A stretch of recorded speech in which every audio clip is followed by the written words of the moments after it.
Caution: this video does not contain any jump scares. It does, however, contain content and language that may be unsuitable for anyone under the age of 18. Viewer discretion is advised. Do you ever call for a taxi and then sit there for hours waiting for it? Well, it happened to me too, of course. I'll never forget my experience, to be honest. It was late at night. I was waiting on a bench alongside my girlfriend. We had just spent all night at a huge party. We were both tired, but we had to wait for the taxi we called. We sat there and waited. Time began to fly. Soon, a few hours had already passed, and she was getting impatient. Ugh, where the hell is the stupid taxi? We called for it hours ago. Call them again, okay? I nodded. I was honestly a bit aggravated myself. So I pulled out my cell and dialed the number we had previously dialed to see where our taxi was. As I put in the last number, the phone rang once before taking me to a message. We're sorry. The number you are trying to reach has been disconnected and is no longer in service. Goodbye. I was baffled, but at the same time, a large chill shot down my spine. I shook away the worried thoughts, telling myself that I had just entered the number wrong. I took up the card and dialed again, making sure my numbers matched. I again got the same message. I started to get worried and looked at my girlfriend. It says the number isn't in service.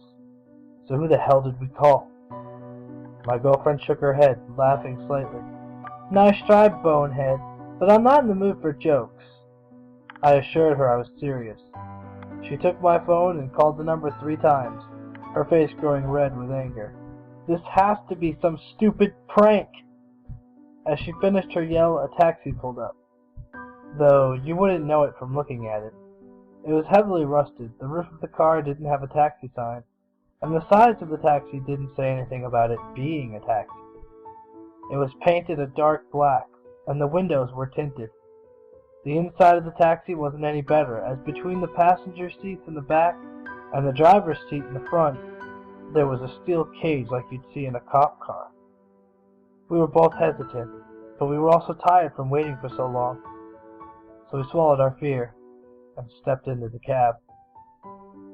My first thought was to check the driver ID that usually was attached to the back of the driver's seat, but the picture was heavily scratched up, and we couldn't make out a human face. What we did see, however, I'll never forget it. His face looked mangled, deformed even. His skin was pale and bony. We looked at each other and shuddered as we heard his deep, raspy voice. Where to? My girlfriend reluctantly spoke our address. The driver nodded and we took off. I never held her hand tighter than I did that night, and somehow, I wish I'd been holding it tighter, because what happened next, it will haunt me forever. As he drove, we noticed that he was driving away from the city, away from our home. He instead was driving towards a large open field. He stopped in the center and stayed silent for about 20 or so minutes. My girlfriend was frantically asking him why he had stopped, and where he had taken us. After 20 minutes, 20 long minutes, he opened his door, steps out, and pulled open my girlfriend's door. He then proceeded to rip her out of the taxi. In that short moment of fear, I had not noticed I'd released her hand, so I attempted to reach for her, but he had pulled her out too fast. I would have saved her, but she was already doomed by the time she was ripped out. The taxi man turned out to be a demon. His picture tried to warn us not to enter his cab, but we didn't listen. He began to tear and rip my girlfriend's delicate frame. I watched in horror for only a second before jumping out the side of the taxi and then re-entering the driver's seat. I turned the key and it started the engine. Then I drove away as fast as the rusted car would allow me to. All I could hear were the screams of my girlfriend as I entered town. I dove out of the car and ran into the restaurant that was across from me. I pushed through the doors and grabbed the nearest waiter, demanding to use their phone. Seeing my panic, the waiter brought me to the phone. I called 911.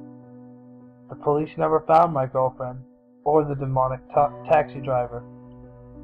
Assuming I was crazy and made the whole thing up, I was placed in a mental institution for 4 years. Even now, I still hear her screams every night, and I feel like someone is watching me. I know they are coming for me, the taxi man and my beloved. I know they will be here soon. I just hope you've all read this in time. I may not be around when you read this. Save yourselves.